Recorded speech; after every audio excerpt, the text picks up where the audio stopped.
안녕하세요. 인천에서 미용실을 운영하고 있는 43세 여성입니다. 적과의 동침이라는 영화를 본 적 있으신가요? 영화 속 내용이랑 많이 다르지만 저는 동거남의 정체를 전혀 모른 채 3년을 같이 살았습니다. 하지만 누군가가 남편이 쓰고 있던 가면을 벗겨주었죠. 그래서 저는 남편이 감추고 있던 끔찍한 본 모습을 보게 되었습니다. 몇 달 동안 저는 남편에 대한 배신감과 억울함 때문에 일이 손에 잡히지 않을 정도였죠. 덕분에 운영하던 미용실도 직원들에게 맡기고 집에 틀어박혀서 은둔형 외톨이처럼 지낸 적도 있었습니다.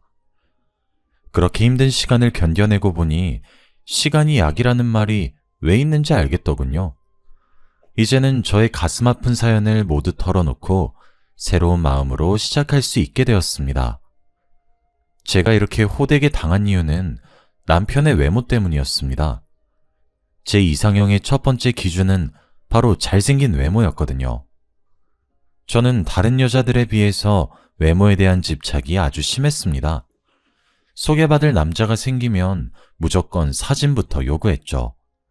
그리고 제가 잘생긴 남자를 원하는 만큼 저도 제 외모를 바꾸는데 많이 신경을 썼습니다. 어려서부터 치장하는 걸 좋아해서 고등학교 다닐 때 장래희망을 헤어 디자이너로 정했었죠.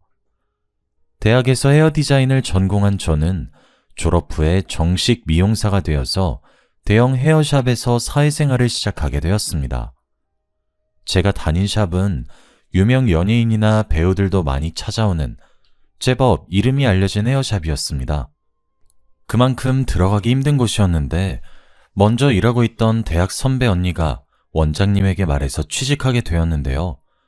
첫 직장이고 절 추천해준 선배 언니가 있으니 누구보다 열심히 일을 했습니다. 그 당시에는 막내였기 때문에 가장 먼저 출근해서 청소를 하고 장비들을 세팅해서 손님을 맞을 준비를 해놨습니다. 나중에는 원장님도 열심히 하는 저를 인정해 주시더라고요. 시간이 지날수록 어려운 기술들을 제게 전수해 주셨어요. 1년이 지났을 때쯤에는 남자 모델의 전속 디자이너로 배정받기도 하였습니다. 제법 잘 나가는 모델이어서 만나기도 전에 설렜었죠. 실제로 보니 생각보다 키도 컸고 얼굴도 잘생겨서 깜짝 놀랐습니다. 하지만 티내지 않으려고 노력했죠. 헤어스타일을 만지려고 그 어떤 스태프보다 가까이 가다 보니 제 치장에 더 신경을 쓰게 되었습니다. 처음으로 그 남자 모델을 수연 씨라고 부르며 남몰래 가슴 떨려 했던 것도 기억납니다. 나이가 어려서일까요? 제가 수연 씨를 좋아한다는 사실을 다른 남자 모델이 알게 되었습니다. 그 동료 모델이 제가 수연 씨를 좋아하는 것 같다고 말했나 보죠. 어느 날 수연 씨가 제게 부담 없이 친구처럼 지내보자는 말을 건넸습니다. 저는 당연히 고백받았다고 생각했죠. 요즘 흔히들 말하는 썸이라고 생각하고 시간이 날 때마다 밥을 먹고 차를 마셨습니다. 수연 씨가 출연하는 패션쇼도 가게 되었는데요. 제 예상대로 수연 씨도 자기 동료들에게 저를 여자친구라고 소개하더라고요. 그런데 미용실에서 같이 일하는 언니들이 수연 씨 이야기를 하며 걱정하였습니다. 너 이수연 만나고 있다는 소문이 돌던데 사실이야? 이수연 그 사람 바람피다 걸려서 난리 난 거 모르고 있었어? 네? 그게 무슨 말씀이세요? 수연 씨가 바람이라뇨. 제가 화들짝 놀라 어디서 들은 소문이냐고 따지니까 수연 씨가 만나고 있는 여자들이 여러 명 있다고 하더군요. 옛날부터 인기가 많은 모델이라서 주위에 여자가 많아서 트러블이 많았다고 해요. 하지만 저는 그 소문을 믿지 않았죠. 잘생긴 외모 때문에 사람들이 오해를 하는 거라고 생각했어요. 그만큼 수연 씨가 저한테 잘해주고 주변 사람들한테 여자친구라고 소개해줘서 믿었거든요. 그래서 제가 언니들 앞에서 수연 씨를 감쌌어요. 언니가 직접 본 것도 아닌데 그런 말 하지 마. 수연 씨가 나 몰래 그런 적도 없고 나한테 애매하게 군 적도 없어. 걱정돼서 하는 말이라는 거 알지만 다른 사람한테 그렇게 말 안 했으면 좋겠어. 그런 소문을 한두 번 들은 게 아니니까 그렇지. 그래, 내가 괜히 참견했다. 내가 한 말 신경 쓰지 마. 나도 갑자기 이런 말 해서 미안해. 저는 언니가 사과해서 넘어가 주었죠. 그 당시에는 수연 씨에 대해 나쁜 소문을 퍼뜨리는 사람들이 괘씸하다고 생각했습니다. 지금 생각해보니까 주위 사람들이 저희들의 연애를 불안한 눈빛으로 지켜봤던 거군요. 저는 그것도 모르고 6개월 뒤에 수연 씨랑 동거를 시작했습니다. 그때부터 사이가 가까워져서 반말도 하고 수연 오빠라고 호칭을 바꿔 부르게 되었죠. 그런데 아예 같이 살다 보니까 이상한 점이 보였습니다. 갑자기 오는 전화를 몰래 나가서 받는다거나 저 몰래 새벽에 나가는 일이 빈번해졌거든요. 결국 제가 핸드폰 비밀번호를 알아내서 오빠가 여자들이랑 몰래 연락하고 있다는 사실을 발견했습니다. 그런데 차마 헤어지겠다고는 못하겠더군요. 하지만 오빠를 정신 차리게 하려고 강수를 뒀습니다. 오빠, 이렇게 바람 필 거면 헤어지자. 뭐하러 나랑 사귀는데? 뭐? 헤어지자고? 지금 진심으로 말하는 거야? 그래, 헤어져. 그 여자들한테 가서 만나달라고 해. 오빠 나 억지로 만나는 거잖아. 아니야, 희영아. 내가 잘못했어. 사실 네가 오해한 거야. 난 그런 짓 하려고 만난 게 아니라. 저는 오빠가 잡아주길 바랬습니다. 그런데 저를 붙잡으려고 구구절절 변명을 늘어놓고 매달리는 오빠를 보니 마음이 놓이더군요. 오빠가 아직 저를 좋아한다는 사실을 알아내고 지금 만나고 있는 여자들을 모두 정리하겠다는 다짐을 받아냈습니다.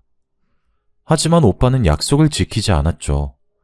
전 그것도 모르고 오빠랑 결혼을 했는데 결혼 후에도 바람을 피우고 있었습니다. 뒤늦게 모든 걸 알게 되었지만 한동안 모른 척하고 지냈습니다.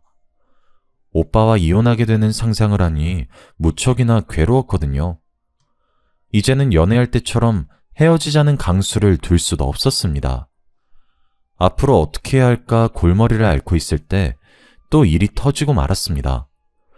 미용실에서 퇴근하고 집에 들어오니까 오빠가 웬 여자랑 안방 침대에 누워있더군요. 제가 잘 알고 있는 여자였습니다. 여러분도 다 아시는 유명한 여자 모델이었거든요. 저는 그 여자 모델을 본 순간 이젠 끝을 봐야 되겠다는 생각이 들었습니다. 당신 지금 뭐 하는 거야? 어떻게 다른 여자를 안방에 들일 생각을 해? 진짜 미친 거 아니야? 아니, 나는 우리 그냥 누워만 있었어. 당신이 생각하는 그런 짓 안 했다고. 뭐? 그게 말이 된다고 생각해? 오빠가 어처구니 없는 변명을 내뱉길래 헛웃음을 내뱉었습니다. 제가 결국 못 참고 소리를 지르면서 물건을 집어던지니까 오빠가 이런 식으로 할 거면 당장 이혼하자고 오히려 큰 소리를 치더라고요. 그리고 집을 나가버렸죠. 남편을 놓칠 수 없었던 저는 남편에게 가정으로 돌아올 기회를 여러 번 주었습니다. 하지만 전 남편은 끝내 내연녀를 선택했고 저는 눈물을 머금고 전 남편과 이혼하게 되었습니다. 그렇게 저는 초혼에 실패하게 되었습니다. 혼자 살게 된 후로는 미용실을 운영하면서 여러 남자들을 만나게 되었습니다. 하지만 재혼할 정도로 좋은 남자가 나타나지를 않아서 재혼은 거의 포기해버렸죠. 그러다 7년 뒤에 미용실 단골 손님과 친해지게 되었습니다. 제가 규철씨, 규철씨 친근하게 부르면서 자주 오라고 먼저 다가가니까 친구처럼 지내게 되었죠. 규철씨는 저보다 5살 연하였습니다. 제가 남편에게 끌린 이유는 당연히 잘생긴 얼굴 때문이었는데요. 규철씨랑 사이가 급격하게 가까워지니까 이번에도 주위 사람들이 저를 말리기 시작했습니다. 제가 규철씨랑 재혼하고 싶다고 말했거든요. 저희 엄마도 미용실까지 찾아오며 지금 결혼하지 말고 조금 더 만나보라고 재혼을 뜯어말린 적도 있었죠. 지금 결혼은 안 된다. 사귄 지 얼마나 됐다고 그래? 1년, 아니 2년만 더 만나봐. 사람은 오래 봐야 알 수 있어. 엄마, 오래 봐도 모르는 게 사람이야. 이번엔 내가 다 봤다니까? 여자 관계도 깨끗한 사람이야. 너 그놈 잘생겨서 그러는 거지? 남자든 여자든 얼굴 반반한 것들은 인물값 하는 법이야. 이왕 재혼할 거면 조건 좋고 푸근하게 생긴 사람한테 가야지. 남편 얼굴 뜯어먹고 살 거 아니니까 다시 생각해봐. 푸근하게 생긴 사람은 바람 안 펴? 규철 씨가 잘생겨서 엄마가 오해하는 거야. 엄마보다 내가 더 잘하니까 걱정하지 말고 가만히 있어. 제가 이렇게 고집을 피우니까 엄마가 집에 가서도 매일 전화를 하며 걱정을 하시더라고요. 물론 저도 재혼하다가 또 이혼하게 될까봐 걱정됐지만 남편은 절대 이혼할 일이 없을 거라고 했습니다. 장모님도 참, 내가 무슨 바람을 핀다고 그래. 내가 그동안 만난 여자도 4명밖에 없어. 가볍게 만난 적 한 번도 없는데 왜 그렇게 말씀하시나 몰라? 그래, 자기 진지한 거 나도 알지. 자기 한번 연애하면 3, 4년씩 연애했다며. 나는 자기 믿어. 저는 남편의 연애사를 전부 알고 있었고 연애나 결혼에 대해 진지한 사람이란 걸 알고 있어서 재혼을 결심하게 되었습니다. 그런데 남편이 결혼하기 전에 조건을 들어달라고 하더군요. 동거부터 시작했으면 좋겠다는 겁니다. 그리고 후에 결혼하더라도 애는 2년 뒤에 가졌으면 좋겠다고 말하였습니다. 젊었을 때 동거를 해본 적이 있어서 동거부터 시작하자는 조건은 저도 받아들일 수 있었습니다. 남편에게 동거하고 싶어 하는 이유를 물어보니 저랑 같더군요. 같이 살다 보면 서로에 대해 몰랐던 걸 알게 되고 아무리 맞춰봐도 안 맞는 경우가 있으니 같이 살고 싶다는 것이었습니다. 동거하고 싶어 하는 이유가 납득이 돼서 오케이 했지만 두 번째 조건은 납득이 되지 않았어요. 그래, 결혼 전에 동거는 할 수 있어. 그런데 애는 2년 뒤에 가지고 싶은 거야? 여보, 내 나이를 생각해야지. 내일 모레면 40이야. 지금 당장 임신해도 노산인데 2년 뒤는 조금 아닌 것 같아. 그건 나도 알아. 그런데 무턱대고 애부터 만드는 건 부담스러워. 내가 모아둔 돈이 많은 것도 아니고 마음의 준비도 안 됐는데. 게다가 당신이랑 신혼도 즐기고 싶단 말이야. 그러니까 2년 뒤에 이세 계획 세워보자. 다른 이유는 몰라도 저랑 신혼을 즐기고 싶다는 말을 하니 설레더군요. 남편은 저랑 다르게 초혼이니까 그런 거라고 생각했습니다. 하지만 2년은 너무 긴 기간이었습니다. 그러다 이세를 가지지 못하게 될까봐 남편을 계속해서 설득했어요. 하지만 남편이 저랑 보내는 신혼기간이 너무 즐거워서 이세가 생기면 질투가 날 것 같다고 하니 더 이상 임신 계획을 세우자는 말을 못하겠더라고요. 그만큼 저희 남편은 다정한 사람이었습니다. 틈만 나면 다른 여자들에게 눈 돌리는 전 남편과는 너무나도 달랐죠. 회사와 집만 오가는 남자라서 다른 여자랑 지내는 꼴을 못 봤습니다. 주말이 되면 하루 종일 저랑 시간을 보냈고 요리도 잘해서 주말에는 남편이 집안일은 물론이고 식사 준비까지 챙겨주었습니다. 이렇게 가정적인 남편 덕분에 저의 재혼은 누구보다 행복했는데요. 그런데 몇 달 뒤에 남편이 갑자기 회사를 그만뒀다고 하더라고요. 뭐? 갑자기 회사를 그만둬? 나한테 그만둔다는 말 없었잖아. 아무리 생각해봐도 지금 회사는 아닌 것 같아서. 복지도 너무 안 좋고 승진도 안 되는데 계속 다녀봐야 미래가 없을 것 같아서 그만뒀어. 그럼 좀 쉬다가 취직 준비하려고? 취직은 안 할 거야. 사업을 할까 하는데. 오래전부터 구상해둔 일이 있으니까 당신은 걱정하지 마. 뭐? 사업? 갑자기 무슨 바람이 불어서 사업을 하겠다는 거야? 제가 깜짝 놀라 어떤 사업을 할 거냐, 구체적인 사업 구상을 알려달라고 물어보았지만 정말 대책 없어 보였습니다. 그냥 하나씩 알아보고 있다며 영업을 위한 새 차를 사달라고 졸라댔습니다. 당연히 제가 안 된다고 하니까 아이처럼 떼를 쓰더군요. 당신도 사람들 많이 만나봐서 알고 있잖아. 요즘은 겉모습이 중요하다니까? 사업하려면 지금 차 가지고 안 돼. 아우디를 타고 다녀야 사람들이 나랑 말이라도 섞어주지.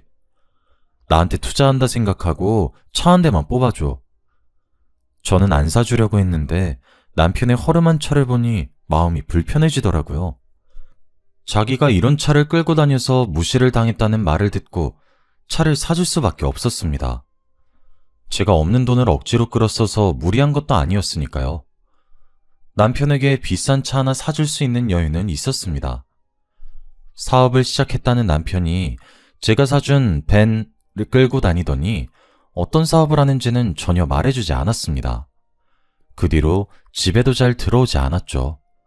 그래서 남편이 돌아올 때까지 기다리고 있다가 현관문 앞에서부터 남편을 졸졸 따라다니며 물었습니다. 여보, 왜 이제 들어와? 사업은 어떻게 돼가고 있는 거야? 그리고 어떤 사업하고 있는지 말 안 해줄 거야? 아, 피곤하게 왜 이래. 일하다가 들어온 사람한테 너무한 거 아니야? 사업은 내가 알아서 할 테니까 신경 쓰지 마. 어떻게 신경을 안 써? 당신이 맨날 늦게 들어오는데.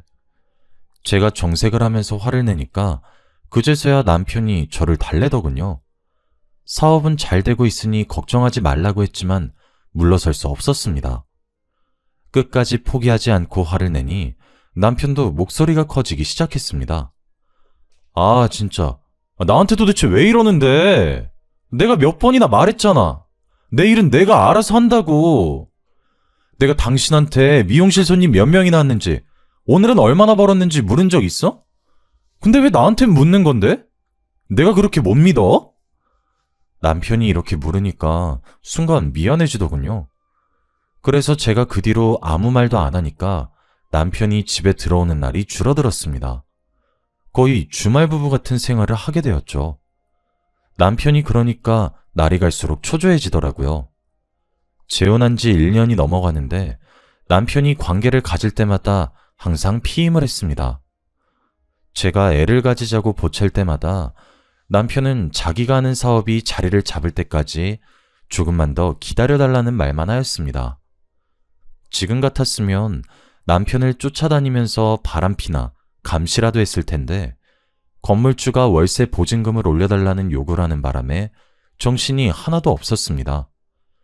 저와 건물주 할머니는 예전부터 사이가 좋지 않았습니다. 성격이 괴팍하고 임차인들에게 함부로 말을 해서 그 할머니를 좋아하는 임차인은 한 명도 없었거든요. 들리는 말에 의하면 할머니가 자식들하고 의절까지 했을 정도로 지독하게 돈을 밝힌다고 하더라고요. 제가 새 들어있는 건물이 할머니 남편이 소유하고 있는 건물이었는데 남편이 죽은 다음 할머니와 자식들 사이에서 다툼이 벌어졌다고 합니다. 보통은 공동명의라든가 건물을 처분해서 돈을 공평하게 나눠 가질 법도 한데 한치의 양보도 없이 건물을 독차지하려고 험한 말까지 하더군요. 건물주 할머니가 자식들이랑 소문이 날 정도로 싸웠고 결국은 서로를 고발했다고 하는데요. 그 결과 할머니가 건물을 차지하게 되었고 자식들과의 인연은 완전히 끊어져 버렸다고 해요. 저도 그 소문을 전해 듣고 할머니를 정말 안 좋게 보고 있었죠.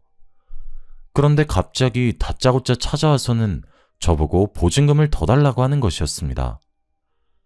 미용실, 넌 요새 장사가 잘 된다며? 200만 원 더 줘야겠더라. 네? 할머니, 갑자기 무슨 말씀이세요? 저 요즘 장사 안 돼요.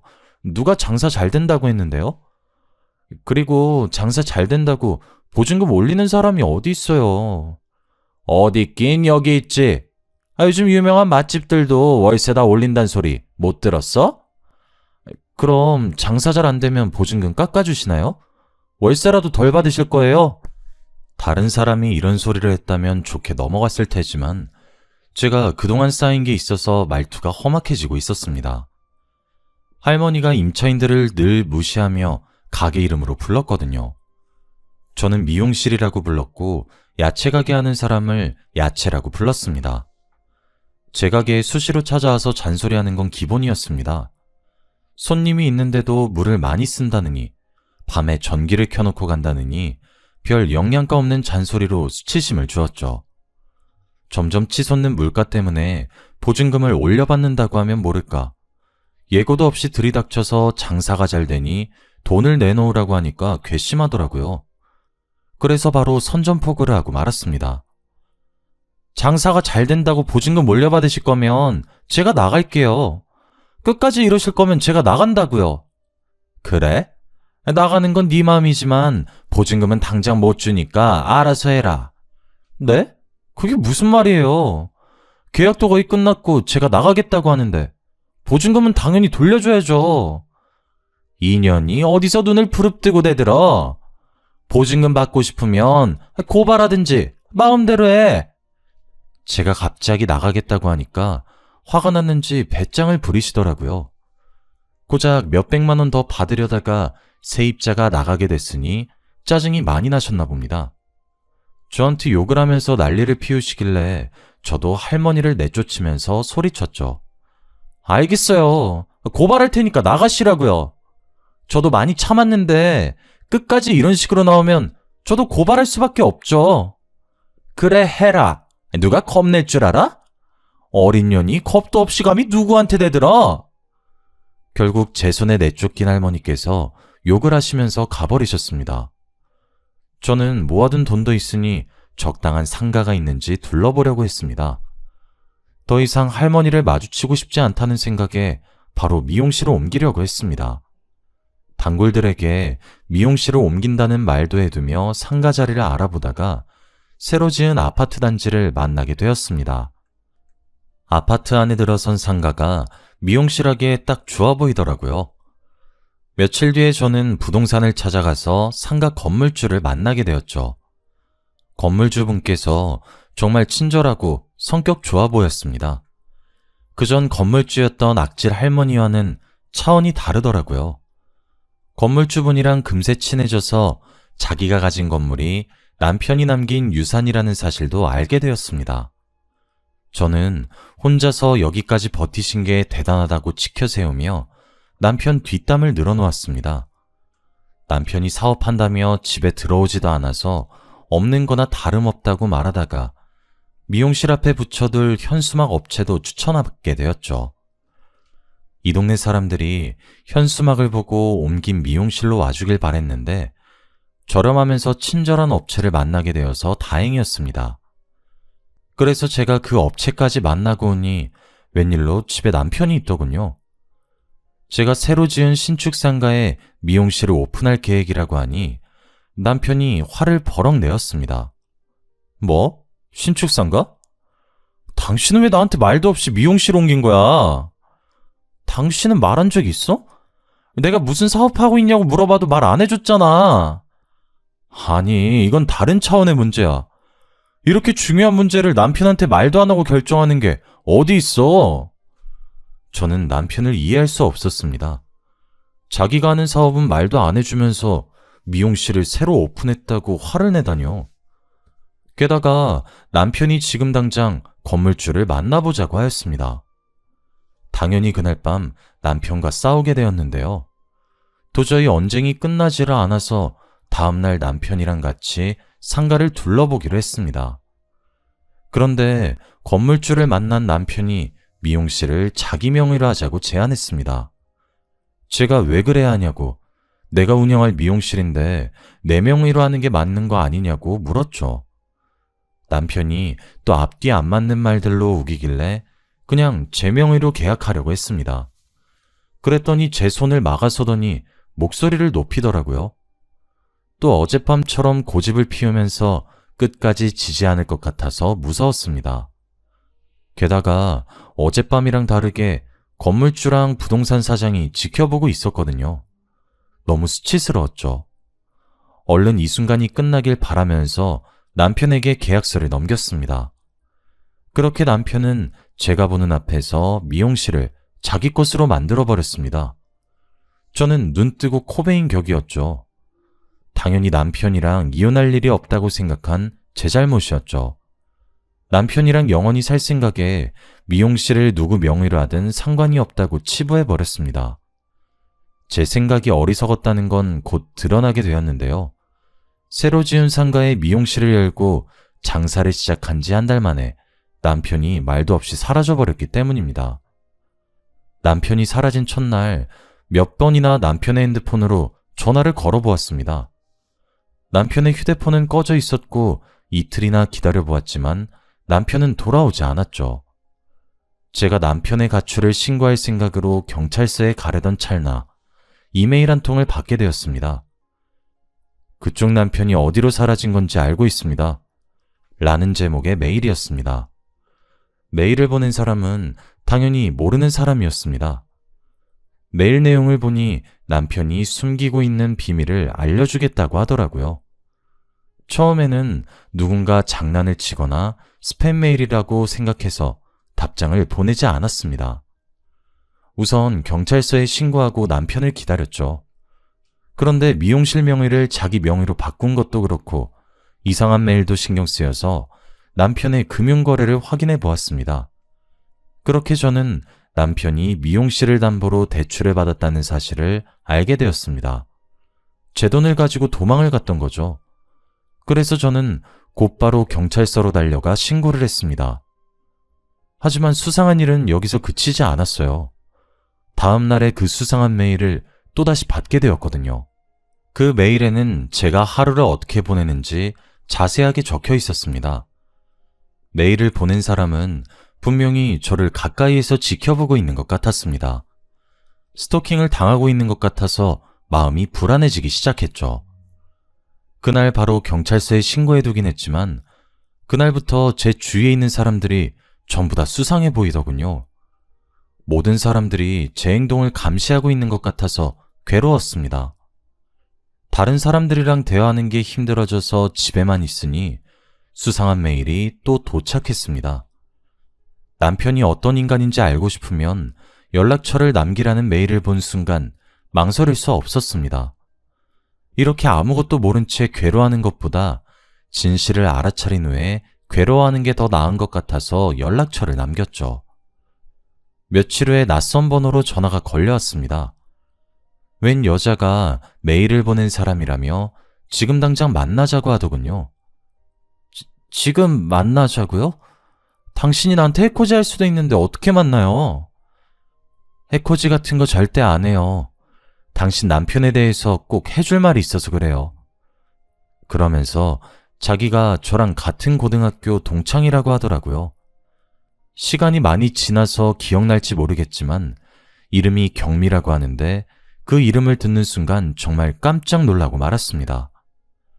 진짜 경미일까 하는 생각으로 만나기로 한 커피숍으로 가보니 그곳엔 정말로 경미가 앉아있더군요.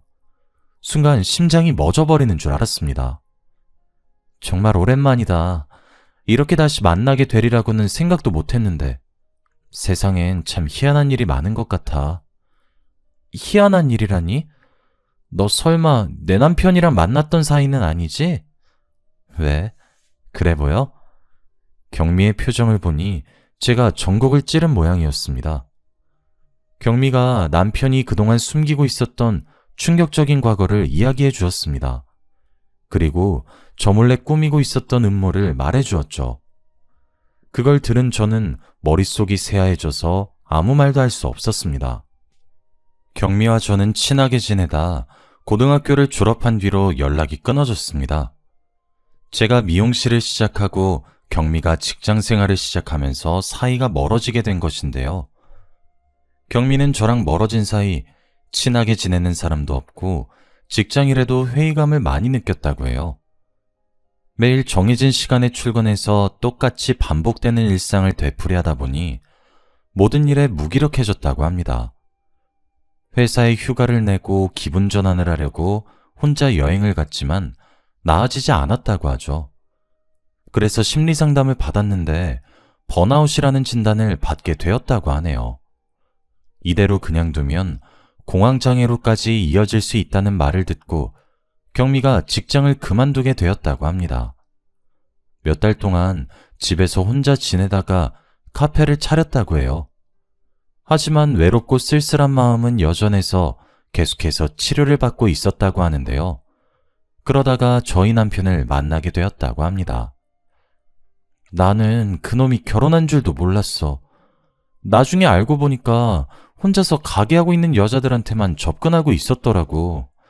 너한테도 똑같은 수법으로 접근했던 거야. 남편은 몇 달 동안 하루도 빠짐없이 카페에 출근 도장을 찍었다고 합니다. 경미가 마음의 문을 연 것 같으니까 나중에는 약혼 프로포즈까지 했다고 하더군요. 남편이 경미를 꼬신 레퍼토리를 들어보니 제가 당한 것과 똑같아 보였습니다. 뭐? 그 자식이 돈 거 먼저 하고 애는 나중에 가지자고 했다고? 그래, 너랑 나한테만 이런 게 아닌 것 같아. 다른 여자들이 더 있을 수 있어. 경미한테도 동거하자고 접근해놓고 막상 같이 살게 되니 1년 만에 본색을 드러냈다고 합니다. 사업을 핑계로 돈을 요구한 것이죠. 여보, 내가 이번에 사업을 해보려고 하는데 착수금 좀 빌려줄 수 있어? 갑자기 사업? 무슨 사업 할 건데? 그건 지금 당장 말하기 좀 그래. 내가 자리 잡으면 말해줄게. 아니, 무슨 사업을 할 건지 말해줘야 내가 돈을 빌려주던가 하지. 아니야. 내가 다른 애한테 빌려볼게. 그냥 말해달라니까. 됐다. 얼마나 필요한데? 나중에 말해주긴 할 거지? 당연하지. 내가 성공하면 배로 돌려줄게. 1억이면 될 것 같은데 당신 카페를 담보로 대출을 좀 받으면 어떨까?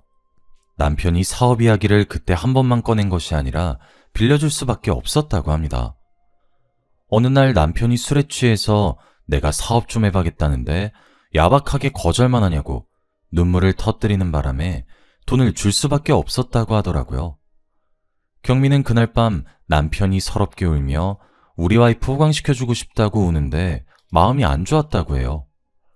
정신과 약도 먹고 있고 몸도 안 좋은데 일까지 하게 해서 미안하다고 매달리는 모습이 계속 생각나서 경미가 대출까지 받아서 돈을 빌려주었다고 하는데요.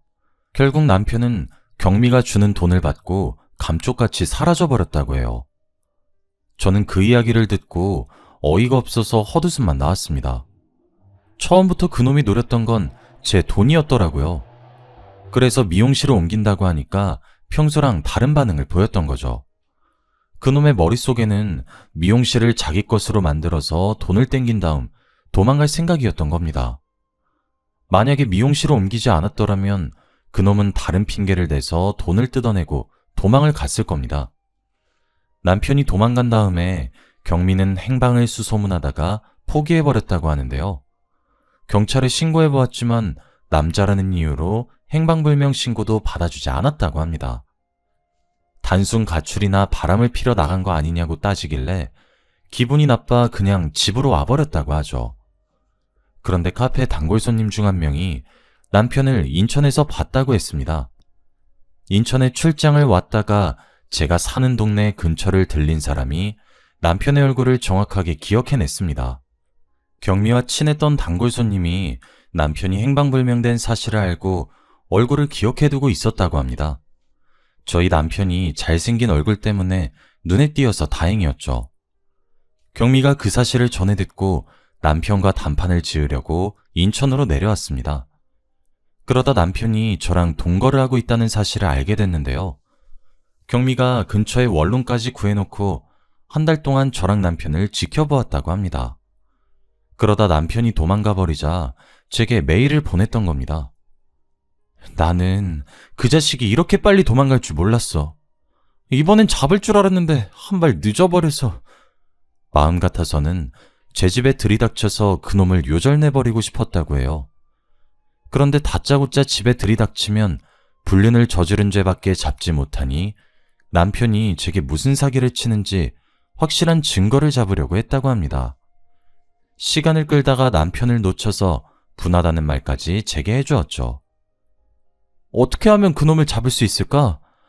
이대로 두면 다른 여자들한테도 이런 짓 저런 짓 저지르고 있을 거 아니야.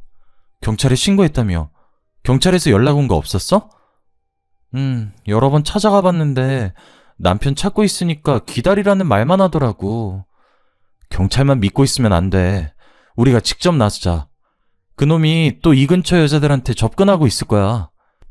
경미는 경찰들이 사람이 사라졌어도 남자라고 찾지도 않는 마당에 이런 사건도 신경 쓰지 않을 거라고 했어요.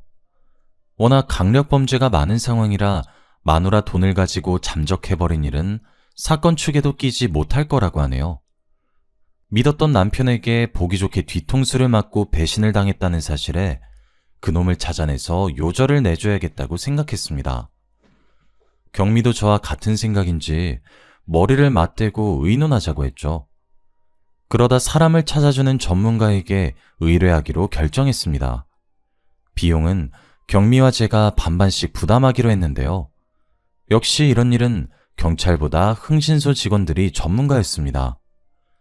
일주일 만에 남편이 어디에서 뭐라고 사는지 주소와 사진들을 보내주더군요. 남편이 경기도에서 다른 내연녀와 애까지 낳아서 잘 살고 있다는 사실에 분노가 치솟았습니다. 남편이 사업을 하고 있다는 말들은 전부 거짓말이었습니다. 저와 동거를 하면서 출장을 핑계로 내연녀와 지냈던 거죠. 내연녀와 장을 보러 가는지 애를 안은 채 활짝 웃고 있는 모습을 보니 심장이 쿵쾅쿵쾅 뛰기 시작했습니다. 그런데 남편의 내연녀 얼굴이 왠지 모르게 익숙해 보이더군요. 분명히 어디선가 봤는데 어디서 봤는지 기억이 나지 않았습니다. 경미는 분에 이기지 못하고 소리를 지르면서 이것들을 가만두지 않겠다고 길길이 날뛰고 있었죠. 저는 남편 예언녀가 누군지 생각이 날 것 같아서 사심만 뚫어져라 쳐다보고 있었습니다. 그랬더니 경미가 제 팔을 잡고 일으켜 세우더군요. 우리한테서 뜯어낸 돈으로 애 키우고 있었던 거야?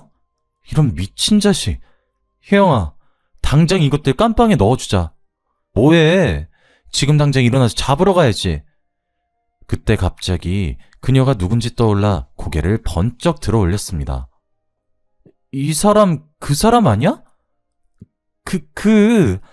김땡땡, 너도 알잖아. 우리나라에서 제일 유명한 모델. 내연녀의 정체는 바로 우리나라에서 유명한 모델인 김땡땡이었습니다. 제가 잡지 촬영차 출장을 갔을 때 만난 적 있는 모델이기도 했죠.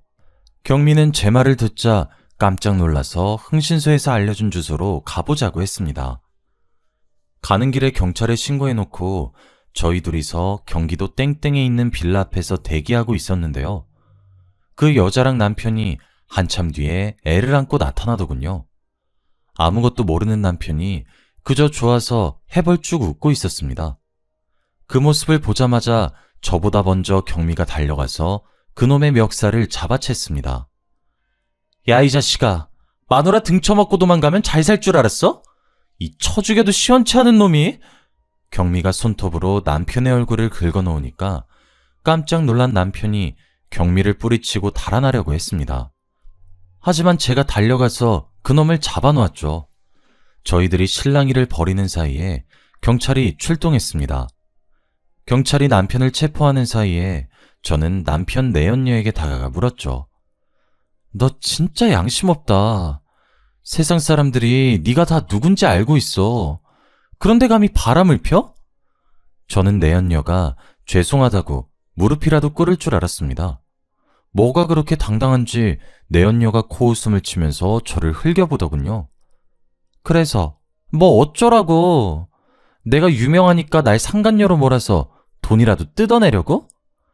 난 정식으로 혼인신고한 사이야. 상간녀는 오히려 너희들이지.